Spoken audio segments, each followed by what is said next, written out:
आप सभी को गुड मॉर्निंग स्टूडेंट। कल जहां तक हम लोगों ने पढ़ लिया था आज हम उसके आगे पढ़ेंगे, ठीक है।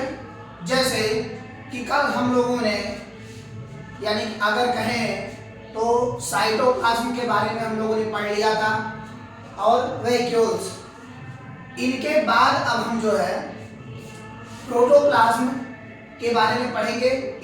यही प्रोटोप्लाज्म है जिनसे साइटोप्लाज्म निकलता है, यानी कि केंद्रिका द्रव और कोशिका द्रव ये दोनों इसी प्रोटोप्लाज्म द्वारा ही बाहर आते हैं, ठीक है। जैसे कि जो आपका प्रोटोप्लाज्म होता है, यही प्रोटोप्लाज्म डिवाइड होकर के दो तरह से बढ़ता है, जिन्हें पहले को हम जो है साइटोप्लाज्म और दूसरे को सेल वॉल के रूप में जानते हैं। इसमें क्या होता है आपका कि एक में होता है केंद्रिका द्रव और दूसरे में कोशिका द्रव होता है।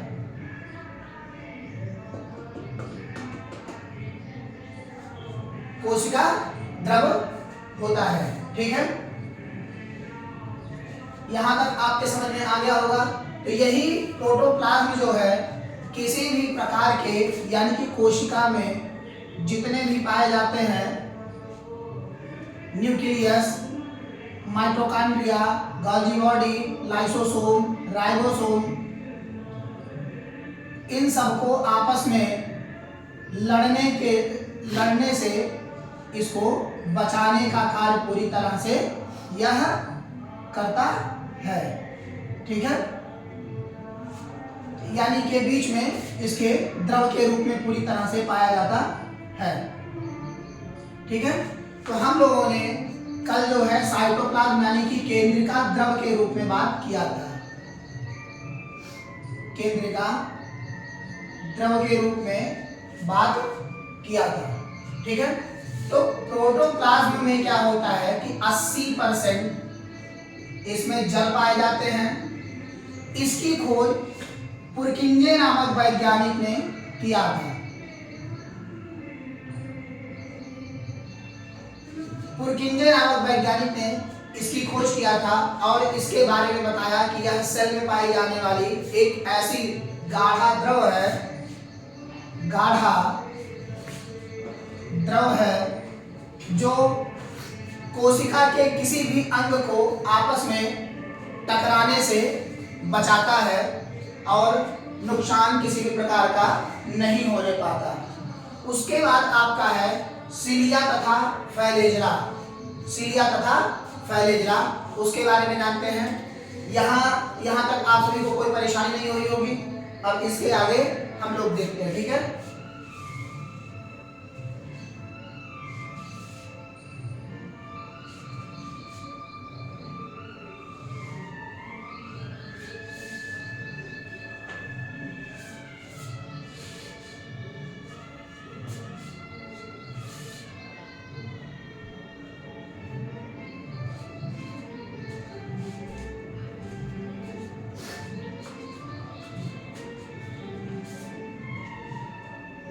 सिलिया तथा फैलेजरा, ठीक है। यह क्या होता है कि जितना भी हम भोजन करते हैं यानी कि खाना क्या करते हैं हम खाते हैं, तो यह उसी को पाचन करने का कार्य अगर हम कहें यानी कि घुमा घुमा के स्थिर करने का कार्य यह करता है। क्योंकि हम जब खाते हैं तो छोटे छोटे टुकड़े तो खाते नहीं हैं, बड़े बड़े जबरदस्ती खा लेते हैं और ऐसे खाएंगे कि मानो कभी भोजन मिला ही ना हो। उसको बहुत आराम से और बारीकी तरीका से भोजन को किया जाता है कि जिससे हमें उसके अंदर छिपे हुए प्रोटीन, वसा और ग्लूकोज सब चीजें आपस में पूरी तरह से हमें प्राप्त हो सके। कम से कम एक बार अगर आप भोजन करते हैं एक टुकड़े को तो उसको कम से कम 15 से 18 बार आप उसको घुमा घुमा के खाइए। तो वही जो भोजन घुमाने का कार्य करता है वही यह सिलिया तथा फ्लैजेला करता है, यानी कि यह जो है भोजन घुमाने का कार्य करता है हमारे पेट में अंदर, यानी कि जो तोड़ फोड़ मचती है स्टमक द्वारा, यानी कि तोड़ करके पूरी तरह से उसको सही किया जाता है, तो वह घुमा करके यानी कि उसको अच्छे तरीके से सुसंगठित करने के लिए सिलिया तथा फ्लैजेला यह कार्य करता है। ठीक है, ये जो आप देख रहे हैं इसके ऊपर ये रोमा बना हुआ है, ये इसका बाल है। क्या है? बाल है। इसी की मदद से यह घूमता रहता है, इसी की मदद से यह घूमता रहता है। तो हम इसमें कह सकते हैं कि यह भोजन को घुमाने का कार्य करता है, घुमाने का कार्य करता है। ठीक है, जिससे पाचन क्रिया सही रहती है। अब पाचन क्रिया से क्या मतलब है? जैसे कि आपने भोजन कर लिया और पाचन सही से नहीं हुआ तो देखते होंगे लोगों को डायबिटीज हो जाता है, यानी कि पेट झड़ने लगेगा, तो डॉक्टर के पास जाएंगे, कहेंगे दवाई दे दो, पेट झड़ रहा है। तो यह क्यों होता है? जब पाचन क्रिया हमारे शरीर की सही तरीके से कार्य नहीं करती है तो इस कारण से क्या होता है कि उन्हें दवाई की आवश्यकता और डॉक्टर की आवश्यकता पड़ती है। तो यहाँ तक आप सभी के समझ में आया, कोई दिक्कत तो नहीं है। उसके बाद जो हम लोग पढ़ेंगे वो पढ़ेंगे प्लास्टिड अर्थात लवक के बारे में। लवक किस कार्य से होते हैं, कैसे कार्य आते हैं, तो ये आप सभी के समझ में, यानी कि सिलिया तथा फ्लैजेला आ गया होगा, यानी कि भोजन को घुमाने का कार्य, घुमा करके पचाने का कार्य और सही तरीके से सुसंगठित तरीके से हमारे भोजन को रखने का कार्य यह करता है। तो यहाँ तक आप सभी को क्लियर हुआ होगा। इसके बाद हम लोगों को प्लास्टिड अर्थात लवक के बारे में जानना है और उसके बारे में हम पढ़ेंगे। लवक क्या होता है कि जैसे आज के समय में आपने देखा होगा मटर होते हैं, चावल होते हैं, धान होंगे, अनेक प्रकार की सब्जियां होंगी, तो उन सब्जियों में अलग अलग तरह से इफेक्ट डालने का कार्य जो है, यानी कि उनके कलर, बेस, रंग, इन सबको परिवर्तित करके चेंज करने का कार्य प्लास्टिड अर्थात लवक करता है। ठीक है, यानी कि कौन करता है? लवक। इसको बोलते हैं प्लास्टिड, प्लास्टिड। ठीक है, यह अकेले जो है 3 तरह का होता है और तीनों में अलग अलग तरह से अलग अलग उनके कार्य होते हैं। जैसा पहला जो है वह है हरित लवक। पहला क्या है? हरित लवक। ठीक है, ये हरित लवक क्या होता है कि जैसे अगर हम कहें कि हमारे शरीर में भोजन की आवश्यकता है, ठीक है, मान लिया कि उस समय तत्काल हमें भोजन नहीं मिल रहा है, भोजन नहीं मिल रहा है, तो पेड़ अर्थात तने जो होते हैं, पेड़ों के तने, तो पत्तियां जो होती हैं विटामिन डी के माध्यम से भोजन का निर्माण करती हैं। तो भोजन का जब ये निर्माण करती हैं तो उन्हीं भोजन में सहायक तत्व के रूप में यह हरित लवक जो है कार्य करता है। तो अगर हम कहें तो यह पेड़ों में ज्यादा देखा जाता है, पेड़ पौधा, ठीक है, ज्यादा देखा जाता है और भोजन का निर्माण करता है।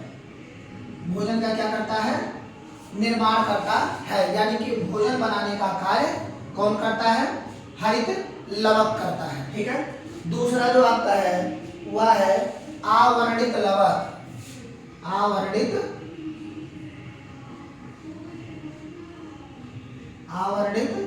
लवक। अब अवर्णित लवक क्या होता है, यानी कि इनके कार्य क्या है। तो इनके अगर हम कार्यों की बात करते हैं तो जैसे क्या होता है कि सभी के पास पेट है, सभी लोग भोजन को रखते हैं, स्टोर करते हैं।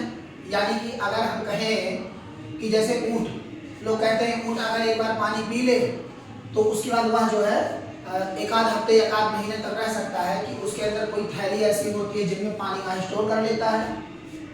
ठीक है, हमारे पेट हैं जो भोजन को स्टोर करने का कार्य करते हैं। जैसे कि मान लिया हम भोजन खाए तो क्या तत्काल 5 मिनट पे हर 5 मिनट पे हम खाते रहते हैं?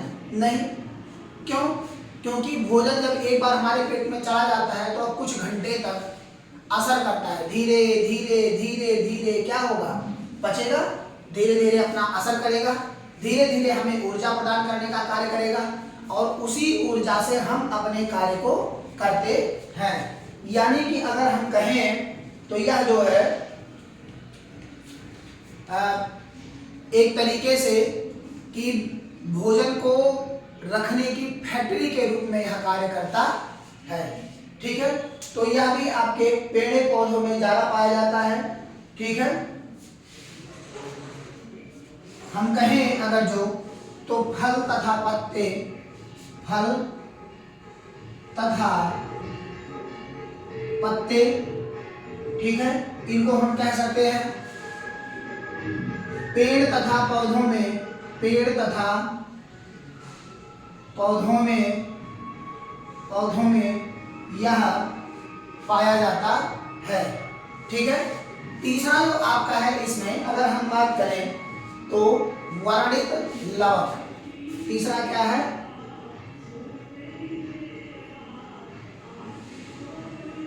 वर्णित लवक। ठीक है, वर्णित लवक क्या होता है? जैसे हम लोगों ने देखा है कि आलू, टमाटर, बैगन, गाजर, ठीक है, आलू,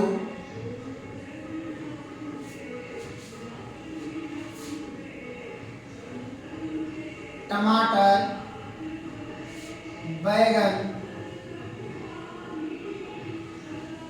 गाजर, इन सब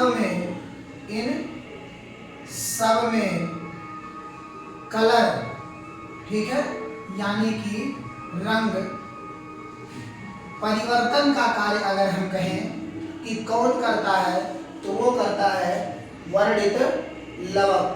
ठीक है, वर्णित लवक यानी कि यह रंग प्रदान करने का कार्य करता है। ठीक है, तो यहाँ तक आप सभी के समझ में आ गया होगा, किसी भी प्रकार की कोई दिक्कत भी नहीं होगी। अब इसके बाद हम लोग सेल डिवीजन, यानी कि अगर हम कहें टाइप ऑफ सेल पढ़ेंगे, उसके बाद हम लोग सेल डिवीजन की तरफ बढ़ेंगे। जैसे अगर हम इन्हीं की बात करते हैं तो हम सबसे पहले देखते हैं कि कौन किसमें किस तरह से पाया जाता है। जैसे पेड़ पौधों में क्या होते हैं, इंसानों में यानी कि जंतुओं में क्या पाया जाता है, और क्या ऐसा होता है कि जो जंतुओं और इंसानों में दोनों कॉमन रूप से पाया जाता है। तो पहले हम उनको देख लेते हैं जो कॉमन के रूप में मिलते हैं। ठीक है, उसके बाद हम कोशिका के प्रकार की तरफ हम लोग चलेंगे, यानी कि कोशिका कितनी प्रकार की होती है। तो हम पहले उसको देख लेते हैं।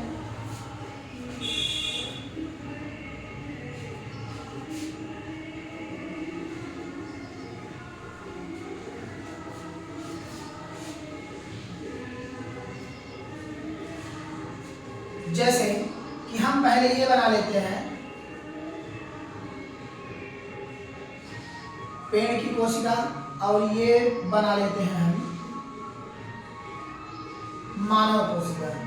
ठीक है, यानी कि इसको हम क्या कहें, मानव कोशिका। ठीक है, और इसको हम कह देते हैं पौधों की कोशिका, पौधों की कोशिका। ठीक है, तो ये हो गई आपकी पौधों की कोशिका और ये हो गई मानव अर्थात हम कह सकते हैं कि जंतुओं की कोशिका है। ठीक है, किसकी? जंतु की कोशिका। ठीक है, अब इसमें क्या क्या कॉमन पाया जाता है, किस किस तरह से पाया जाता है, इनको हम देख लेते हैं। तो हम देखते हैं क्या कि पहले अगर हम इनमें बात करें वैक्यूल्स की, ठीक है, यानी कि रसधानी की, तो रसधानी जो इसमें होती है यह इसमें गोल होती है। कैसी होती है? गोल। लेकिन अगर इसमें हम बात करें इसी रसधानी की, तो यह 4 कोण की होती है। ठीक है, कैसी होती है? 4 कोण की। ठीक है, यानी कि ये कैसी होती है? चकोर होती है। ठीक है, यह कोशिका जो होगी यानी कि जंतु की कोशिका, यह स्मॉल अर्थात छोटी होगी। ठीक है, छोटी कोशिका इसको हम कहेंगे।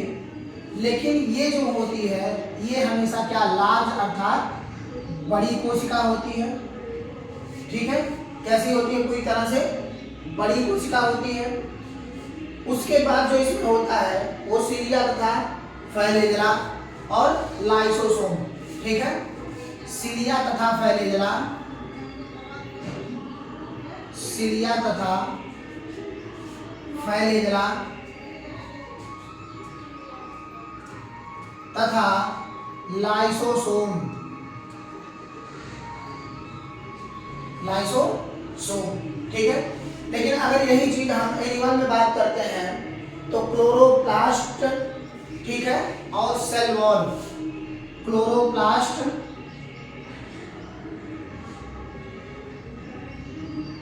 तथा सेल वॉल और